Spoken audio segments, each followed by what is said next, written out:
বেরিয়েছি বামনগোলার পথে নৌকার যে প্রতিযোগিতাটা হয় সেটা দেখার জন্য। তো আকাশটা দেখতে পাচ্ছ কি হারে মেঘ করে আছে। জানি না কোথায় যে বৃষ্টি হচ্ছে, বেরিয়েছি কিন্তু জানি না যেতে পারবো কিনা বৃষ্টিতে। যে হারে মেঘ করেছে, আকাশের যা পরিস্থিতি তাতে মনে হচ্ছে না যে আজকে যেতে পারবো। দেখো, যেতে পারবো পারবো না। সবসময় আগে বলবে না না না না না, বলবেই না। আমি জোর করে নিয়ে আসলাম, যে কোনো দেখিনি, চলো যাই। জানি না যেতে পারবো কিনা, কেন আকাশের যে পরিস্থিতি মনে হয় না। তো দেখা যাক, যেতে পারবো। কপালে থাকলে দেখতে পারবো, কপালে না থাকলে দেখতে পারবো না। চলো দেখা যাক। বলেছিলাম বৃষ্টি আসবে কিনা ঠিক না, যেতে পারবো কিনা। এই দেখো কি হারে মুষলধারে বৃষ্টি শুরু হলো। এবার এই বৃষ্টিটা যদি ছাড়ে তাহলে যেতে পারবো, আকাশটা হালকা হয়ে যাবে, কেন ঝমঝম করে বৃষ্টি শুরু হলো। আর যদি এটা 1 ঘন্টা চলে তাহলে তো আর যাওয়া হবে না, 1 ঘন্টা পরে গিয়ে তো কোনো লাভ হবে না। দেখো কি মুষলধারে বৃষ্টিটা শুরু হলো। কপালেই নাই, কোনোদিনও দেখিনি, জানি না দেখতে পাবো কিনা। এই যে বসে গেছে, কপালে নাই মনে হচ্ছে আজকে, বুঝতে পারছি। দেখা যাক কি হয়। এই বৃষ্টিটা যদি হালকা হয়ে যায়, মানে ঝমঝম করে যদি 10 মিনিট হয়ে যদি কমে যায়, তাহলে আকাশ পরিষ্কার হয়ে যাবে, এটা ঠিক। এখন দেখা যাক, অপেক্ষায় রইলাম। এখন মনে হচ্ছে স্কুটি না নিয়ে এসে যদি টোটো করে আসতাম তাহলে ভালো হতো। এই যে অ্যাটলিস্ট বৃষ্টিতে থামতে হতো না, চলে যেতাম। এখন বৃষ্টিটা যতক্ষণ না থামবে তারপরে বেরোবো।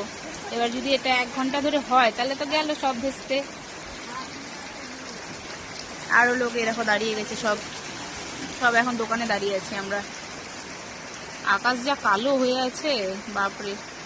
তো বৃষ্টি এখন থেমে গেছে আর আমরা আবার বেরিয়ে পড়েছি।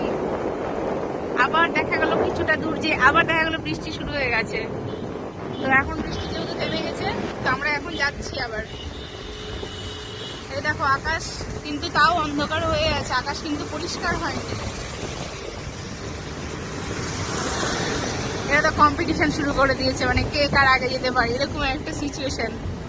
তা আমরা আস্তে আস্তেই যাই, আমাদের আস্তে আস্তেই ঠিক আছে। এখন আবার বৃষ্টি, আমরা এখন আবার এক জায়গায় একটা দোকানে এসে দাঁড়িয়ে পড়লাম। আবার এই এখন বৃষ্টি শুরু হয়েছে। দেশে মুষলধারে বৃষ্টিটা হচ্ছে না, কিন্তু অনেকটাই জোরে হচ্ছে, কারণ এই বৃষ্টিতে গাড়ি চালালে ভিজে যাবে, প্লাস অসুস্থ হবে মানুষ। এমনিতে সব জ্বর হচ্ছে 2 দিন অন্তর অন্তর। এই দেখো আবার বৃষ্টি। আবার এখন আমরা দোকানে দাঁড়ালাম। আমার তো তাও চুলের সামনেটা পুরো ভিজে ভিজে হয়ে গেল। ও তো হেলমেট পরেছে, আমি তো হেলমেট পরিনি, যার কারণে আমার চুলটা ভেজা ভেজা হয়ে গেল।